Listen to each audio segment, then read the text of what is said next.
Ninguém ama o que não respeita e ninguém respeita o que não conhece. Eu sou Sebastião Camargo, começa agora mais um programa Exemplos Não Nos Faltam. Como dissemos em programas anteriores, essa frase é de São Vicente de Paulo, do capítulo 13, do item 12 do Evangelho segundo o Espiritismo. E a sequência, o que nos falta é boa vontade, que, na maioria das vezes, é rara. Então vamos estudar um tanto mais do ensino universal dos Espíritos. Lembra quando dissemos que na questão 145 da obra O Livro dos Espíritos, Kardec anotou que a doutrina dos Espíritos é eterna? Lembra quando dissemos que na questão 222, ele próprio escreveu: eu não me canso de esforçar para provar que ela existe desde a mais alta antiguidade? Lembra quando falamos que na questão 628 ele anotou que há em tudo germes de grandes verdades? E no item 6 da conclusão da mesma obra, que não é obra de um homem, existe desde a criação? E se partirmos do princípio, tanto com o filósofo Spinoza quanto com Pietro Baldi, que ambos falam do monismo, que Deus é a criação, de fato, o Espiritismo, na visão de Allan Kardec, é uma lei da natureza. Ele está no espaço, ele está em todo lugar. De modo que, se é uma doutrina viva, conforme Leon Denis, ela progride por evolução. Ele caminha com o progresso, o Espiritismo, e jamais será ultrapassado. Normalmente, ele antecipa, ele é proativo todas as informações. Porque onde a filosofia física se detém, a filosofia transcendente vai além. Onde a ciência acadêmica não vê solução, a ciência espirituais busca as causas. Onde a religião rotulada se detém, a espiritualidade pura, a religiosidade transcende. Então, de modo que é uma filosofia transcendente, uma ciência imanente, porque nasce e dá, e uma moral consequente.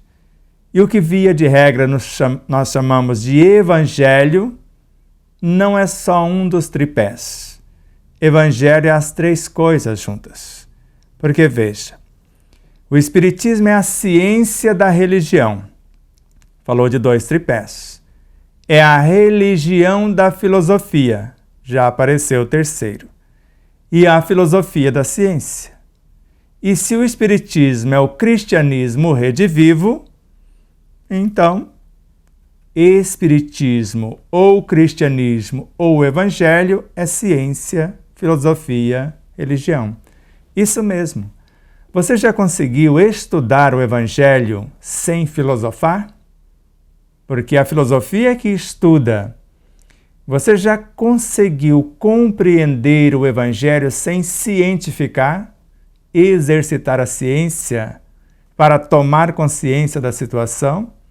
Eu nunca consegui. Por isso eu penso na verdade, filosofia. Eu sinto o que penso, é ciência.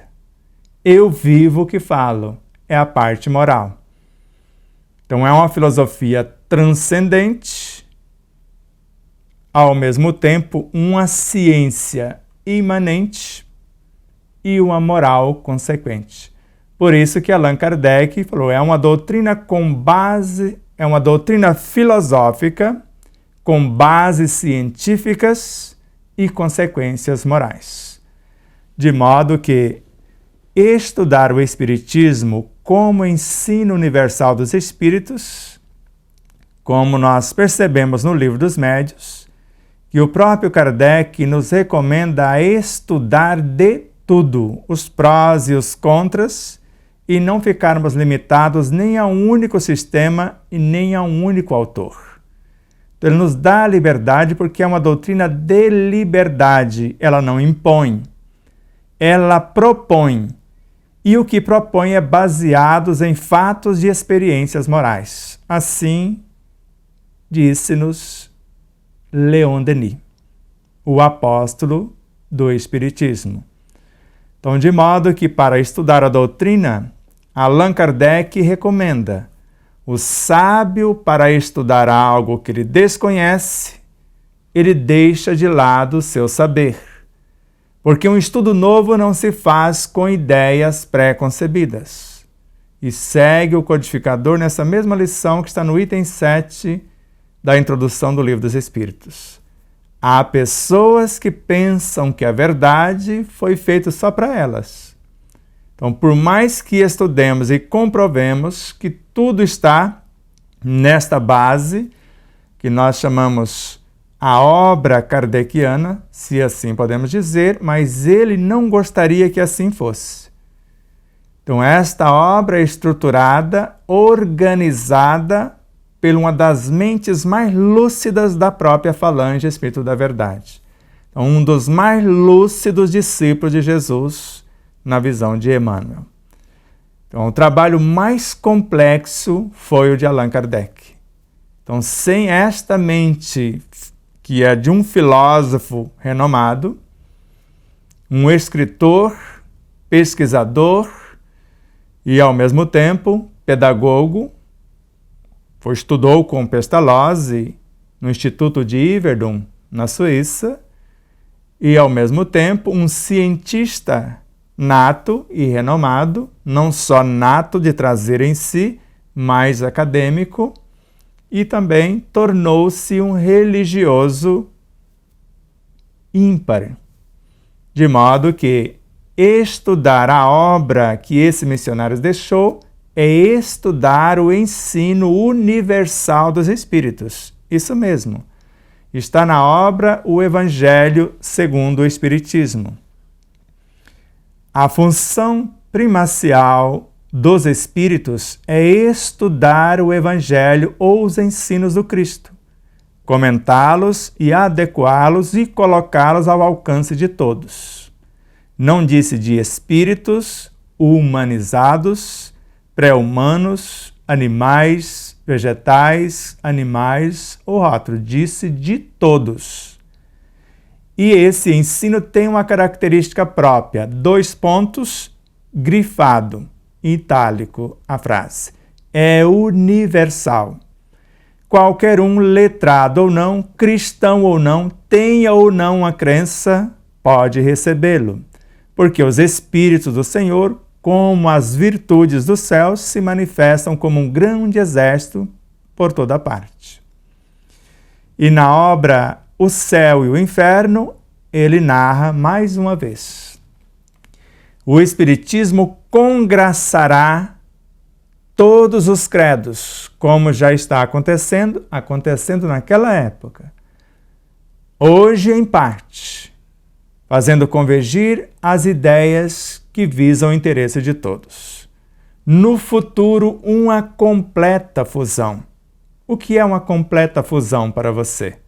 Um só rebanho, um só pastor. Chegaremos lá. Por isso que mais tarde, no Evangelho segundo o Espiritismo, Lázaro, como espírito, no item 8 do capítulo 11, ele narra: o amor é o sentimento que, acima de tudo, resume de forma completa a doutrina de Jesus. E os sentimentos são os instintos que se elevam de acordo com o progresso realizado. No início, o homem tem apenas instintos, mais avançados e transformados, sensações, mais instruídas, emoções, segundo Joana de Ângeles, mais purificadas, sentimentos.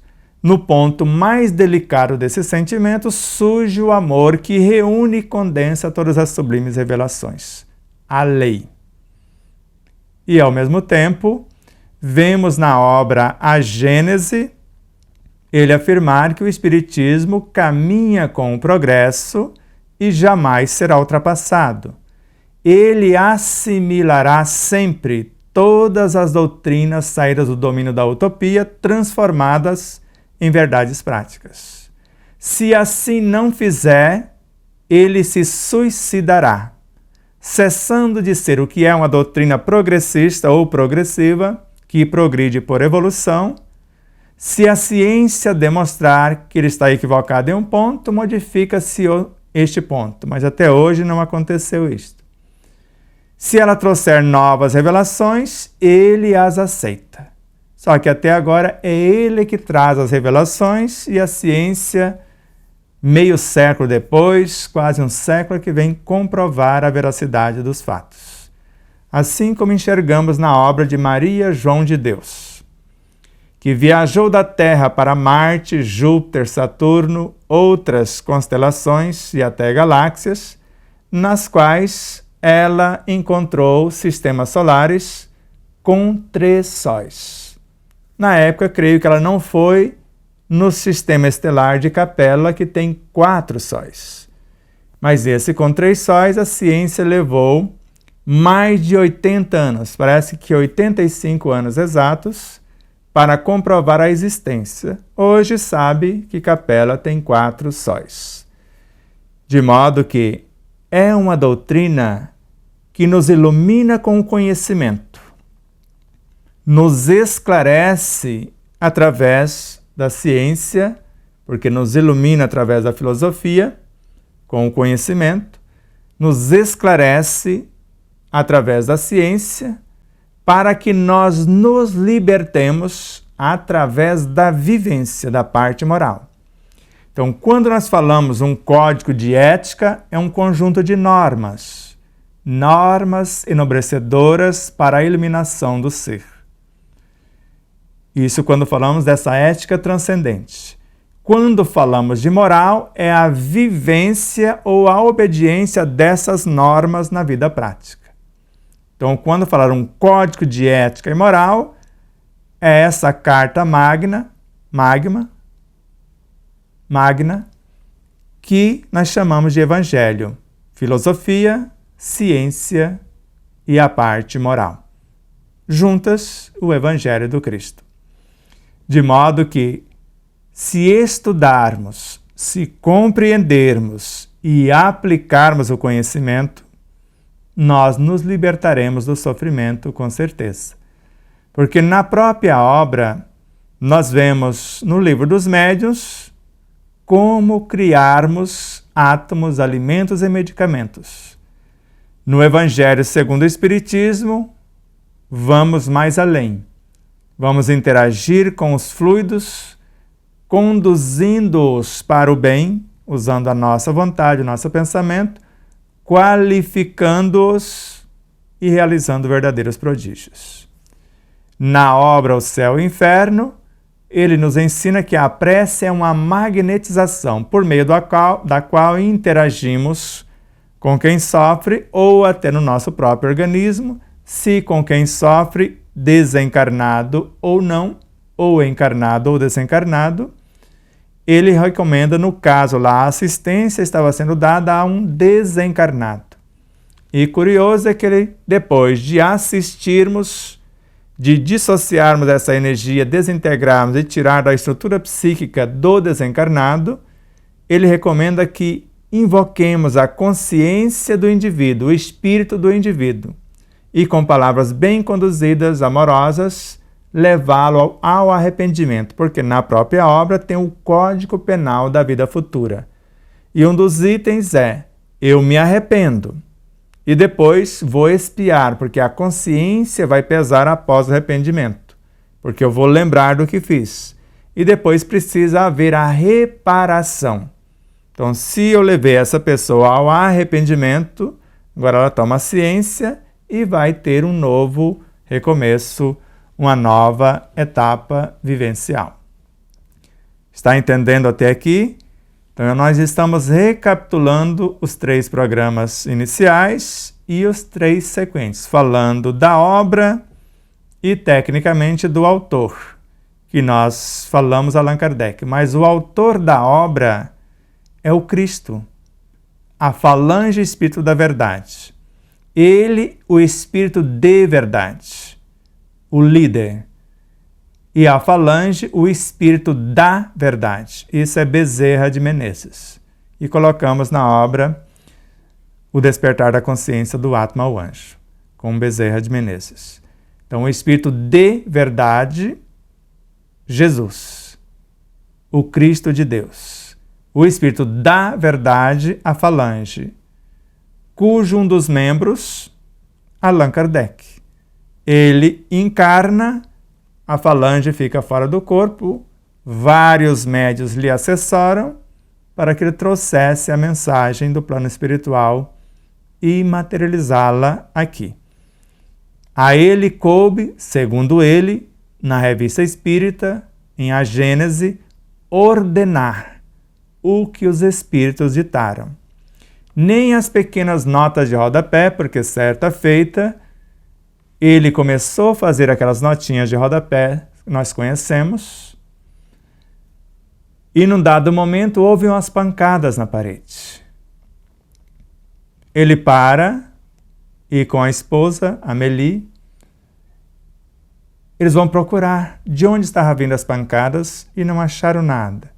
E quando desistiram de procurar, estava muito tarde e deixaram para o outro dia. E no outro dia era dia da reunião prática. E foi a primeira vez que o espírito de verdade a apresentou, dizendo que era um espírito familiar.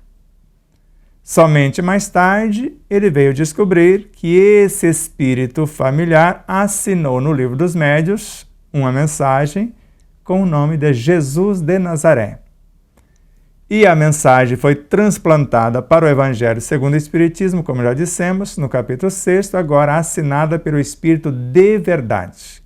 Então, dá para matar a charada tranquilamente. Então, o que importa saber é que esse oceano de informações não começou com Kardec, nem terminou com ele. Não começou com ele porque a doutrina é eterna. Não terminou com ele porque até hoje os espíritos estão enviando informações. Quem participou, que nós conhecemos, Joana de Ângeles, na obra O Evangelho segundo o Espiritismo, tem duas mensagens. A paciência e dar-se-á àquele que tem. Lá ela assinou como espírito amigo. E mais tarde ela confidencia a Divaldo Pereira Franco, que era ela o espírito amigo. E Emmanuel aparece no Evangelho segundo o Espiritismo com uma mensagem, o egoísmo, na qual nós ficamos sabendo que o egoísmo é filho do orgulho. Então só existe um foco que nós podemos direcionar a nossa atenção. Se eu transformar o orgulho em humildade, está resolvida a situação. Ele não vai gerar filhos, que no caso é o egoísmo, depois a vaidade, e vai nascendo todos os demais que conhecemos. E esse Emmanuel é o nosso Emmanuel de Chico Xavier. Mas lá tem um Chico Xavier que não é o nosso Chico. É um outro Chico, que tanto ele quanto Santo Antônio de Pádua, na época, diziam-lhes que o alimento mudava o caráter do indivíduo. E tanto Chico Xavier do Evangelho segundo o Espiritismo, quanto Santo Antônio de Pádua ou Antônio de Pádua, eles foram em várias aldeias, comeram com os camponeses e nada do que eles comeram alteraram o seu caráter. E eles provaram que isso era uma lenda. Então não é o que comemos, embora hoje nós sabemos, eu e você, que dependendo do que nós comemos, principalmente a proteína animal, dependendo de quem criou o animal, de quem transportou, de quem abateu, de quem comercializou, de quem confeccionou, nós podemos ter um sério desconforto com sentimentos bem primários, até de raiva e de ódio, que o animal sentiu dos maus tratos. Você sabe disso. E não é só na proteína animal. Se o vegetal foi mal cuidado, com má vontade, isso na colheita, no transporte, na comercialização e até no momento da confecção, nós vamos ter também desconfortos com o simples vegetal e até com a água. Porque se 1 minuto meio segundo, melhor dizendo. Eu posso transformar a água em veneno ou transformar a água poluída em remédio. Meio segundo. Agora você me pede a água, eu lhe sirvo com má vontade. O que é que eu estou lhe servindo? Quase ou senão um veneno. Se você não estiver em harmonia para desmanchar com o mesmo meio segundo o que eu perturbei, eu posso lhe adoecer com a água que estou te servindo, com o alimento que eu estou confeccionando, com os animais que eu criei e abati e vendi para você. Por isso que precisamos estudar um tanto mais esta doutrina que estuda a origem da nossa realidade, do Espírito, o princípio inteligente do universo. Que, segundo Joana de Ângeles, na obra Autodescobrimento, uma busca interior, ela começa assim: na sua complexidade, a energia que é vida, quando ela fala complexidade, é no sentido profundo, a energia que constitui a vida hoje, tiver a sua origem no psiquismo divino. E Viana de Carvalho, na obra Atualidades do Pensamento Espírita, vem dizer: o psiquismo divino já existia antes da mônada, que também chamamos de átomo primordial, de princípio inteligente do universo ou de espírito com E maiúsculo. Isso mesmo. E aí Joana de Ângeles prossegue na obra Iluminação Interior. Desse psiquismo divino destaca-se um fascículo. E esse fascículo é o espírito, o princípio inteligente do universo, que para o astrofísico britânico Arthur Stanley Eddington, na obra A Natureza do Mundo Físico e citado por Joana de Ângeles na obra Em Busca da Verdade, é a matéria-prima do cosmos. A mesma matéria, os mesmos átomos primitivos que André Luiz, na obra Evolução em Dois Mundos, afirma que os engenheiros siderais usam-os para a construção do macro e nós usamos os mesmos átomos primitivos, o princípio inteligente do universo, uma porção desses princípios para edificar os nossos corpos. Isso mesmo. E na obra Nos Domínios da Mediunidade, ele vem dizer que a energia do passe é espírito, princípios inteligentes do universo que transformam em fluidos. Na obra A Gênese se entende isso também. Já que existe só um único elemento primitivo no cosmos, ou melhor, já que estamos falando dos fluidos propriamente ditos, não existe em toda parte senão um único elemento primitivo. Está no capítulo 6 da obra A Gênese, com Allan Kardec. E não existe nada em a natureza que não seja uma porção desses elementos. Que no Livro dos Espíritos eu já havia dito, na questão 613, na nota de rodapé. Cada ser organizado de acordo com a obra que deseja construir e a capacidade que tem para gerenciar este elemento, assimila uma porção de princípios inteligentes. Que Emmanuel, na obra Roteiro, fala a mesma coisa. Esses elementos vêm para a nossa mente e nós vamos transformá-los nos infracorpúsculos. André Luiz fala primeiro em matéria mental, depois em bioenergia, depois em infracorpúsculos.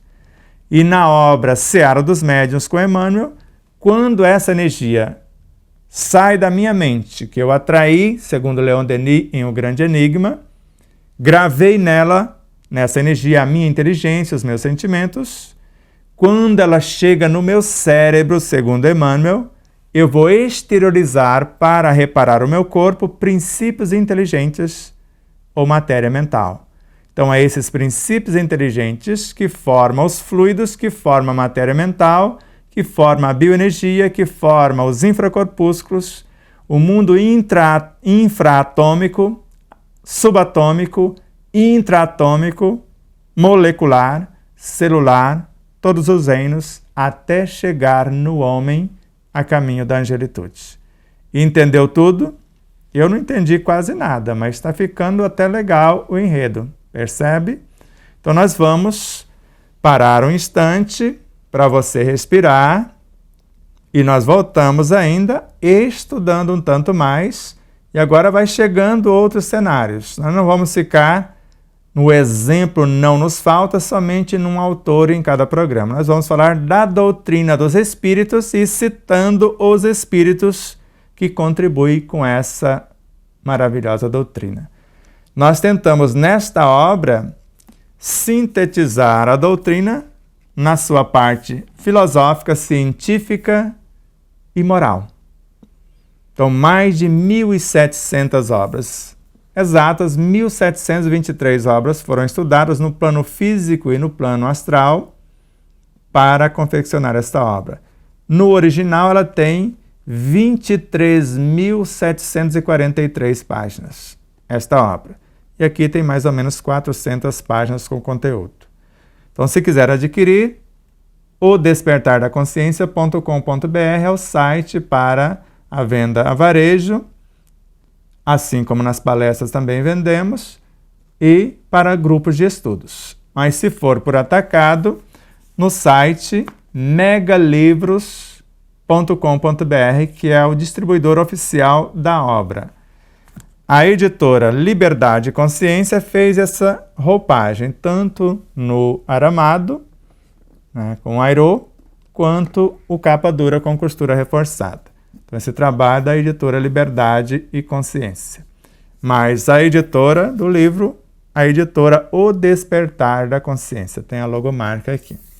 Então, já está na sua 9ª edição. E se quiser estudar, a obra tem a intenção de facilitar a compreensão, fazer um caminho da origem, natureza e destinação para o conhecimento de si mesmo e, ao mesmo tempo, é um tratado de saúde integral. Abraços de luz e paz. Se puder, entre na nossa página, no nosso site e inscreva-se em nosso canal, assista a nossa TV web. Lá tem nossas redes sociais, WhatsApp, os telefones físicos, lá tem todo o universo de informações ao seu dispor. Um grande abraço e até o próximo programa.